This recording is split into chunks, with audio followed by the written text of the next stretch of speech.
네, 안녕하세요. 오늘은 경제 관련된 부분에 대해서 말씀을 드리려고 합니다. 생각보다 많은 분들이 잘못 생각하시는 부분들이 좀 있더라고요. 그것이 뭐냐면 윤석열 정권이 공산주의 정권이었다, 이런 말씀을 하시는 분들이 간혹 있어요. 그런데 그런 분들이 정말 안타까웠던 게, 아니 왜 중학교에서 배우던 그러한 기본적인 경제관념조차도 잘못 생각하고 계실까 하는 것이 좀 아쉬웠습니다. 쉽게 중학생한테 설명하듯이 얘기를 해보자면, 공산주의는 말 그대로 공동으로 생산해서 공동으로 그 생산된 재화들을 같이 사용하는 것이 공산주의인데, 이론상으로 굉장히 좋은 경제 개념이죠. 그런데 실제로도 냉전시대 이전에 소비에트 연방, 그러니까 소련, 그리고 중국, 그리고 베트남, 그리고 쿠바 등등 그 외에도 공산주의 체제로 간 나라들이 많은데, 특히 지금은 또 북한이 포함되겠죠. 그런데 그 반대되는 개념으로는 자본주의 개념이 있었죠. 공산주의 국가들은 그 이론상으로 굉장히 공공의 이익이 되고 좋은 개념이라고 생각해서 그걸 주장해서 나갔지만, 실제로 지금 보면 공산주의 국가는 얼마 남지 않고 자본주의, 그러니까 시장 경제 체제를 경제적 개념으로 삼았던 그런 나라들은 굉장히 부유한 나라가 되었고 부강한 나라가 되었습니다. 심지어는 공산주의를 주장했던 소련도 붕괴가 되면서 러시아로 바뀌면서 또 시장 경제 체제 자본주의 쪽으로 넘어왔고, 그리고 중국 또한 공산주의에서 자본주의, 말하자면 시장을 열었던 것이죠. 그렇다면 여기서 착각하시는 부분들이 공산주의와 자본주의, 시장 경제 체제와 계획 경제 체제, 그리고 사회주의, 전체주의, 전제주의, 그리고 독재주의, 이런 것들을 많이 혼동해 하시는데요. 경제적 관점으로 볼 때는 공산주의와 자본주의 크게 이렇게 나눌 수가 있고, 그리고 정치적인 관점으로 볼 때는 자유민주주의, 그리고 전체주의 또는 전제주의로 보는 것이 맞습니다.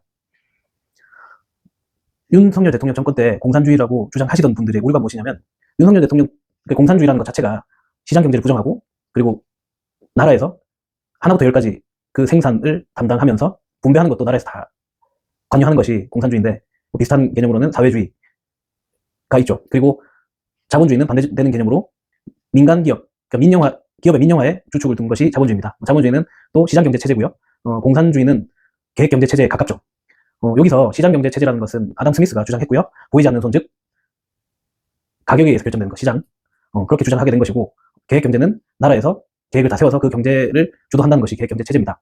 이 부분은 많은 분들이 조금 중학교 때나 고등학교 때 조금이라도 공부에 좀 열중하셨던 분들은 다들 아실 수 있는 부분인데, 이 부분이 그렇게 따지면 지금 윤석열 대통령 때 공산주의였다에 대한 오류를 밝히자면, 그러면 그 기업이 전부 다 민영화 체제가 아닌 나라에서, 모든 기업들 다 나라에서 운영하였었나요? 그건 아니잖아요.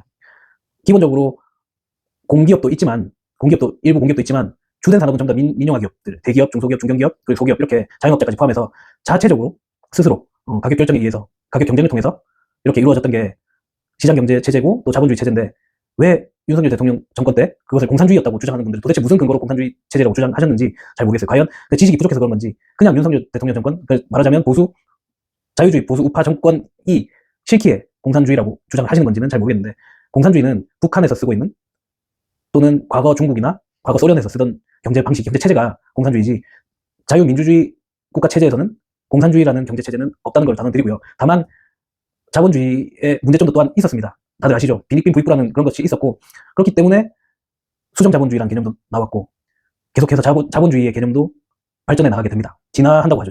진화하게 되는데, 과연 공산주의가 옳았었다고 하면 지금 좀 전 세계는 공산주의 국가가 더 많아졌어야 되고, 자본주의 나라는 사라지다시피 했어야 되는데, 오히려 이론상으로는 너무나 훌륭한 공산주의 경제체제는 몰락하고 자본주의가 살아남게 된 거죠. 다들, 이거는 제가 지금 말씀드린 거는 거창한 경제 공부를 해야지만 알 수 있는 것도 아니고, 그냥 중학교 때만 공부를 열심히 하였더라도 다 알 수 있는 겁니다. 제가 충격을 먹었던 게, 어른들만 그런 게 아니고 요즘 20대 초반, 10대 후반 아이들도 그렇게 주장하는 아이들도 있었습니다. 제가 전에 대화를 몇 번 해보니까 거기에 대해 상당히 놀랐는데, 이거의 문제점은 뭐냐면 주사파 교육의 문제라고 생각합니다. 옳은 교육을 가르치지 않고 주사파 이념을 세뇌하다시피 아이들에게 가르치고, 그 아이들이 잘못된 지식을 쌓고 그것을 통해서 또 성장하고, 나중에 그 아이들, 다음 세대 아이들이 또 성장해서 결혼해서 또 자녀를 낳으면 그렇게 가정에서 그렇게 교육이 지속되고, 이것이 주사파 세력들이 수십 년 동안 해오던 그러한 일입니다. 이제는 그런 부분에서 벗어나서 우리 모두 그 아이들을 위해서 올바른 교육을 해줘야 된다고 생각하고요. 그리고 지금 현재 기성세대 간에서도 잘못된 지식을 갖고 계신 분들은 새롭게 좀 개선될 필요가 있다고 생각해서 이 영상을 올립니다.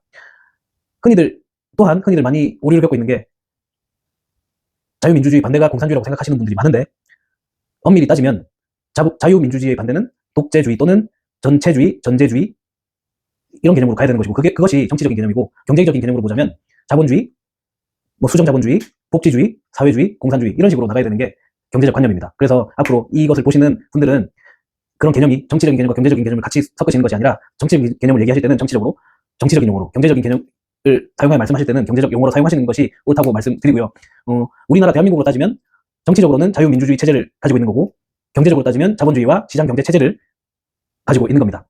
북한으로 따지면 경제는 공산주의에, 그리고 계획경제, 오직 북한 김정은 체제에서 계획을 해서 다 수립해서 세우는 것이기 때문에 계획경제 체제라고 부르는 것이 맞고요.